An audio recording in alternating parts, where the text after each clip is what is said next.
Hello, my name is Keosha Davis, aka to some Miss Kitty, and I'm coming to you live and talking about some things with you that God has put on my heart. The first thing is that I'm going to be very transparent. I'm going to be as transparent as I possibly can. So we're going to talk about some things that's going to be little TMI for you. And if it's TMI for you, that is okay and that's fine.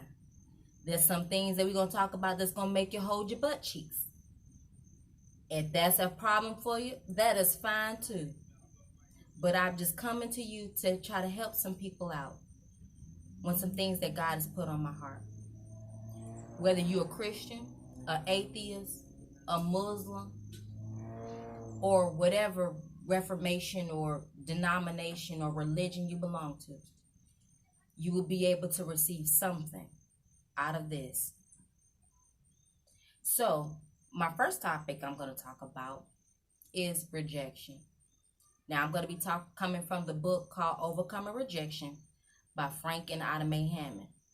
So, you can buy that on Amazon or Books A Million or whatever bookstore. You can get it online and, find the book. The book is pretty easy to find. But that's what I'm going to be teaching on and talking about for a little while. And then after that, we're going to talk about some different things just to help people, especially in this time of quarantine, dealing with coronavirus. So, let's get started. Rejection is a root problem. Rejection is one of the most neglected and most common wounds. Rejection results from a denial of love. When we are loved, we feel approved and accepted. When we are rejected, we feel unloved, disapproved, and excluded. Now, how many of you feel excluded or disapproved or unloved? I know sometimes I have, quite a few times. The hurts of rejection arise when we are denied the love and respect we feel we are owed, and when we are repelled in our outreach to others. The wounding creates in us a sense of having been slighted, shunned, abused by the opinions or the actions of others. Included with this sense of wrong against us are thoughts of being ignored, neglected, abandoned, and left alone. How many times have you in your life felt abandoned, unloved, abused, ignored, and left alone? I know I have plenty of times. But we all require love. People must understand that. We all require love. Love is necessary for development of a healthy self-life. Love is like what to us is like a flower. A flower needs sunshine and water to survive. It's the same for us. We need love to survive. There are things that we can talk about that we see that happens when there's no love present. One thing is pets, dogs, cats, any kind of animal. What happens when they don't receive the love that they're supposed to have? They stop eating, they stop drinking. How many rescue commercials we seen on TV? Them dogs feel that. Those cats feel that. And they can die from not eating because they don't get the love that they're supposed to have. So if that happens to animals, what you think is doing to you on the inside as a person? They need to have that textile. They need to have that touch, that love, It's the same thing for babies. When babies are when they come out, they need that touch. They have to have it. If they don't get it, a lot of times they can develop abnormality. They can develop abnormalities in the womb. Rejection can begin in the womb. It can, and it's not that we mean to, but it can happen in the womb. Rejection is the door opener for most negative things that happen in our lives. Rejection is like a knife to your heart. When self is injured, like I said, abnormalities may develop within. For instance, a wounded heart is prone to become defensive and on high alert. How many times have you seen people always on the defense? They're always thinking somebody's out to get them. Or they're always looking like. Or they're basing everything that's going on with it from some hurt and pain of the past that has happened. Because of rejection, it changed our attitudes and our emotions and instabilities in our lives. Even physical infirmities can emerge out of the emotional stress of rejection.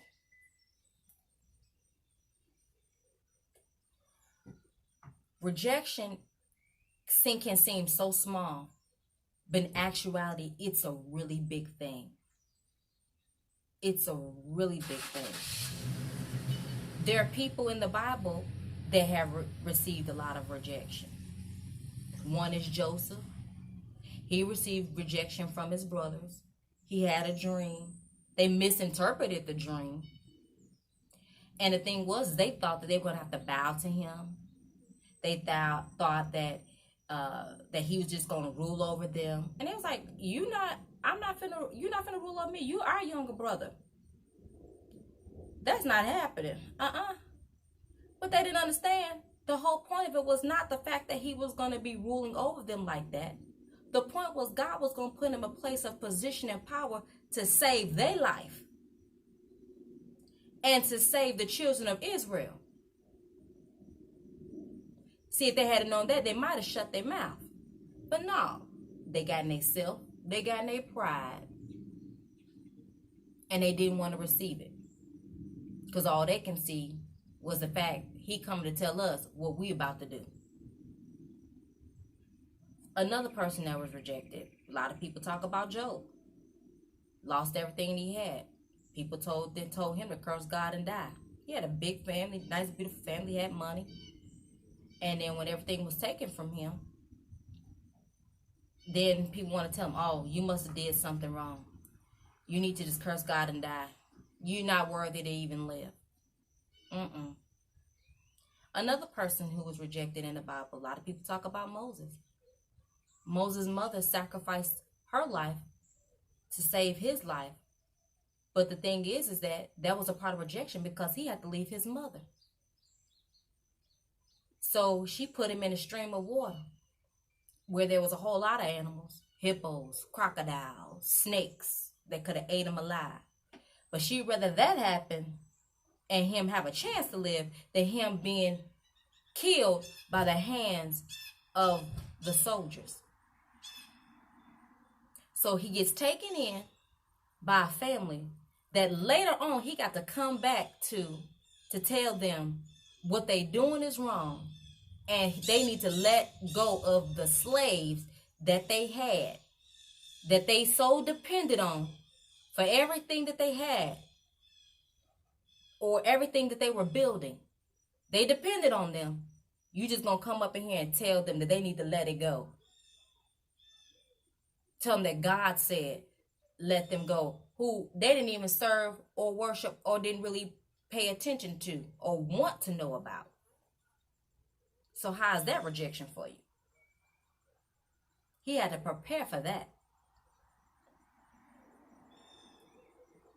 The thing is that in order to get rid of obstacles in a person's life, that causes unhealthy and bad decisions, you must first get to the root of the problem. It's like a tree that produces bad fruit. If you only cut the branch of a tree, this tree is still going to produce that bad fruit. But if you uproot the whole tree and all of its roots included, then it can't produce any more bad fruit. So let me give you another example, like addictions. Addictions, when people have addictions, like let's say if it's drinking, sexual addictions, any kind of addiction, if you don't deal with the root of that problem of how you got that addiction, then what happens is that addiction turns into something else. And I've seen it plenty of times. A person could be smoking. They want to quit smoking. That's a type of addiction. Because I've seen people, now for some people they can quit. But there's some people who can't quit. They say, I can quit when I get ready. And then when they actually try to get rid of it or try to quit, they can't. Their body is now addicted to it. It now depends on it. But also that addiction is something that deals in our minds, our hearts, and our spirit. Even with drinking, same thing. But if you notice, a lot of people, when they stop drinking or they stop smoking, they go to another addiction. So it just changes partners. It just changes to another something. But instead of actually dealing with the root of how I got this addiction, why am I keep dealing with this? Where did it begin? Where did it start at? That's what we need to be doing as people. A lot of people get some kind of dealing with their roots of rejection when they go to psychologists, therapists, counselors, and things like that. But for some people, a lot of people don't go to that. They don't, first of all, they don't want to, because they don't want to be deemed as crazy. They don't want to be deemed as having mental health issues. And the thing is that we need to have healthy mental health. There's a lot of people dealing with mental health issues. And so this can help at least open the door to realize, you know what? We are all dealing with something, but there's a better way to deal with it. And there's a way that we can overcome it. Everybody needs love. And God is love. But for people who, don't believe in God, or they believe in whatever person they is in their own religion, you need love too. And you have to have love. And no matter, and people understand this, I don't care what you've done in your life. I don't care what negativity has happened to you. I don't care how bad you've done or mistakes you've made. You deserve love too. You are worthy of love too. Don't ever let nobody tell you that you're not worthy of love. Don't let nobody ever tell you that. Everyone needs love, and everyone deserves love, no matter who they are. Because if we love one another better and do better, it'll cut down a lot of this chaos and a lot of things that goes on in our everyday life. One thing I always tell people sometimes is people who are hurting hurt people. People who are receiving rejection reject people. It recycles itself. And a lot of times we don't even know that we're doing it. Because a lot of times we can remember when people have rejected us or hurt us or done all manner of evil against us.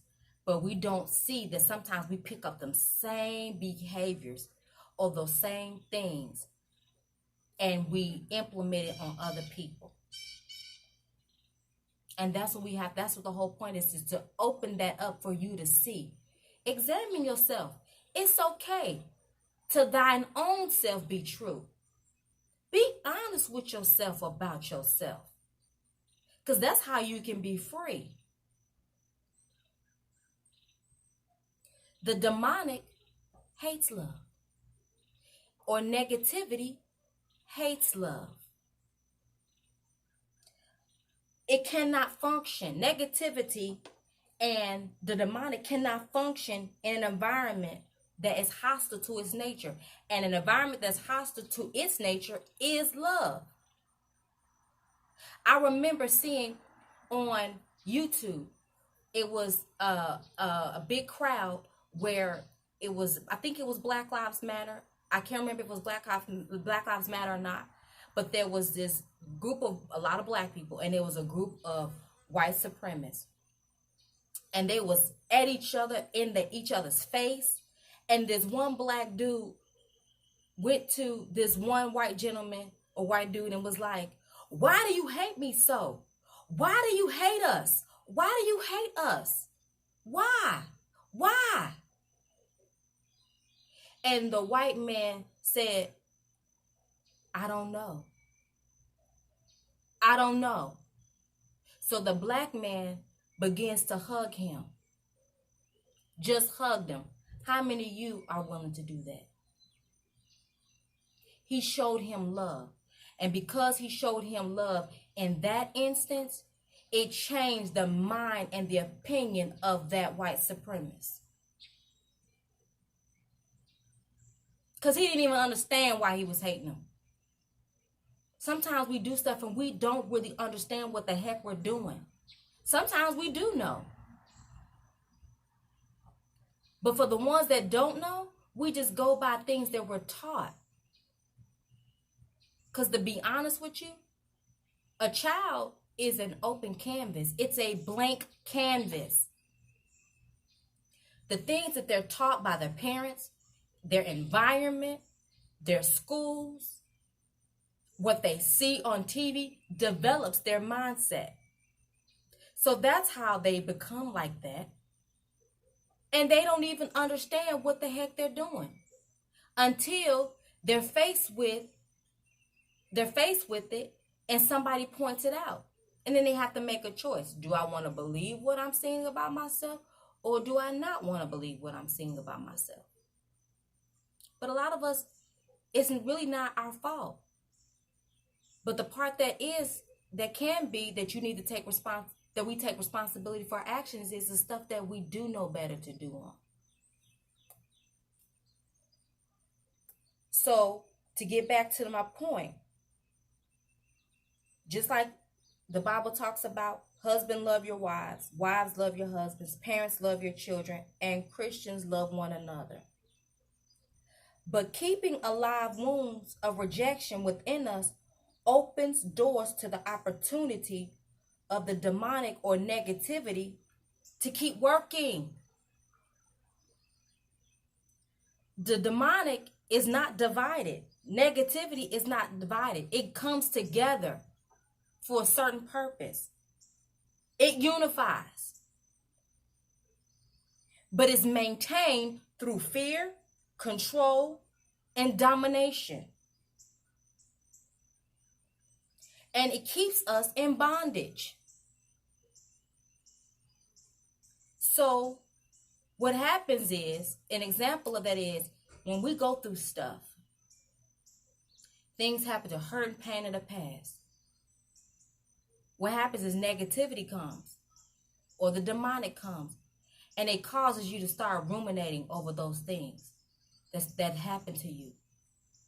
And it makes you keep reciting it in your head over and over and over again, which keeps you in bondage. It keeps you bound to that thing to where you won't be free. But you got to make a conscious choice and a conscious decision to deal with that, to hit that nail on the head, to be honest about it, so it can stop tormenting you. Because I'm going to tell you something. Regurgitating stuff, hurt and pain of the past, that's tormenting. It's tormenting. And you don't want to be tormented like that. You don't want to keep living like that. Because there's a whole world out there that you can enjoy. There's a whole life out there of happiness that you can have. But that negativity, allowing that to keep regurgitating in your mind, keeps you bound. I don't want to be bound. I want to be free. I made a conscious choice in my life.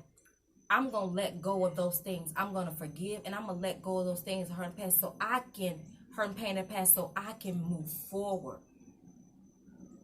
I don't want that stuff to keep me in the same spot. Time waits on nobody. People must understand. Time waits on nobody. And here we are sometimes 3, 4, 5, 10 years dealing with the same thing over and over again. When we could have spent that 3, 4, 5, 10 years doing something else productive. Or doing something else to help other people overcome their stuff.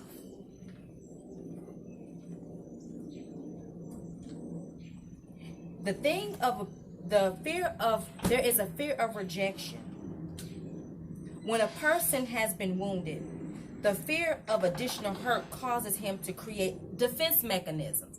How many of us has done that? I know I have. Whom can I trust? Who will hurt me again?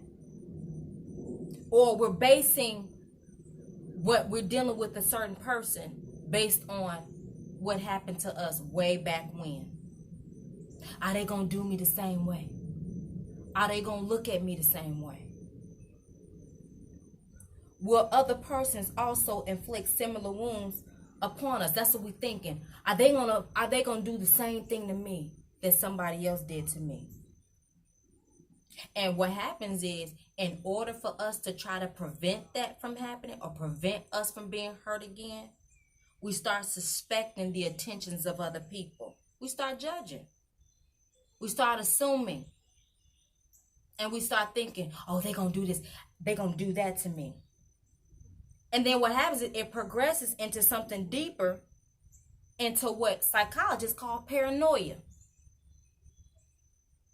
Paranoia may develop into fears that others are plotting against them.